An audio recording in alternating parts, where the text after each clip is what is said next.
bahay tingali ni si PRD mo. Mabuhay ang bakla ng Pilipinas! Nami-miss niyo na ba siya? O heto at part 2 na tayo. In uniform! Sa pinakakwela at pinakamakulit na mga eksena. Ito ang PRRD's Funniest Moments. Part 2. Tamad ka bang mag-aral at laging pasang-awa ang grado mo? O huwag kakalimutan ang payo ni PRRD para sa'yo. Kung masyado mag-aral, eh. Makapasa ka lang 75. Okay na yan, 76. Iyang 77, 78, 79, 80. Hindi mo na kailangan yan. Kahit 75 lang, okay na yan. Oh. Sabi ng nanay ko, paano man tayo anak? Sabi ko, sige lang, ma. Total, kung bigyan mo ako 78, anuhin ko man yung sobra? 75 bang kailangan ko para makaakyat ako? Bakit papagurin mo pa ako ng 90? Ilang oras ako yan mag-aral? Sa isang talumpati abay ipinagmalaki rin niya sa buong sambayanan. Mga miyembro ng kanyang gabinete na karamihan ay graduate ng valedictorian. Totoo.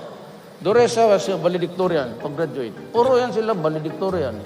Okay na sana ang kanyang mga naging litanya. Pero syempre, hindi mawawala ang twist sa kanyang mga istorya. Puro valedictorian, Kair, good lawyer, tignan mo. Tignan mo ang buhay. Tignan mo ang buhay. Trabahante ko lahat.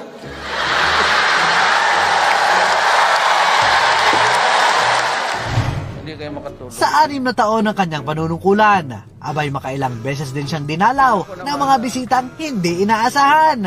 Simulan natin sa bisita number 1.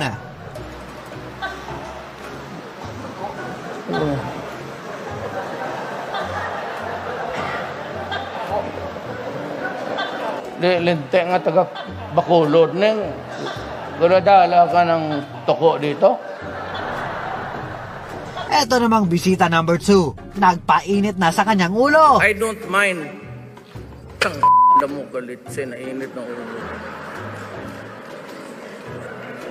Pagdating ng bisita number 3, napagbintangan pa ang Liberal Party.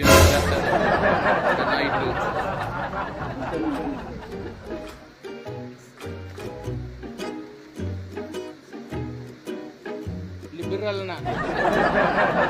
Sigurado na ako. Puro ka sa likod. Etong bisita number 4, ayaw yatang tantanan si Mayor. Noon pa, talagang may away na ako sa pare. Ganitong langaw na ito. Utos Manila ito. Kanina pa yan sunod na sunod sa akin. Naligo naman ako, yung mga buang.